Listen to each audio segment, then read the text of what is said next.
আজ আমি আপনাদের মাঝে চিংড়ি দিয়ে পুঁইশাক ভাজার রেসিপি নিয়ে এসেছি। এখন রান্নার পালা। তো গ্রামীণ খাবারে সবসময় মাটির চুলাতে ভালো লাগে, তো মাটির চুলায় রান্না শুরু করলাম। প্রথমে পুঁইশাকে হালকা লবণ দিয়ে ভাপিয়ে নিলাম। 2 থেকে 3 মিনিট এভাবে ভাপিয়ে নিতে হবে।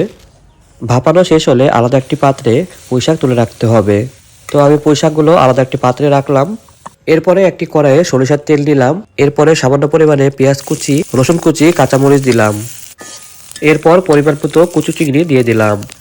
চিংড়ি মাছ ভালোভাবে ভাজা হয়ে গেলে এরপরে দিতে হবে আমাদের আগে থেকে ভাপিয়ে রাখা পুঁইশাক।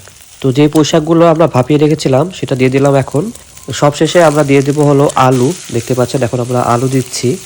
বিভিন্ন মানুষের মুখের স্বাদ বিভিন্ন রকম হয়ে থাকে, কেউ কম লবণ খায়, কেউ বেশি লবণ খায়। তো আপনারা পরিমাণ মতো লবণ ঝাল দিয়ে নেবেন। তো সর্বশেষে আমি লবণ আর হলুদ দিয়ে দিলাম। তো চিংড়ি দিয়ে পুঁইশাক রান্না করতে কি কি লাগে সবকিছু দেখালাম আপনাদের। আমাদের রান্না প্রায় শেষের দিকে। দেখতে পাচ্ছেন রান্নার কালার কিন্তু খুবই সুন্দর আসছে।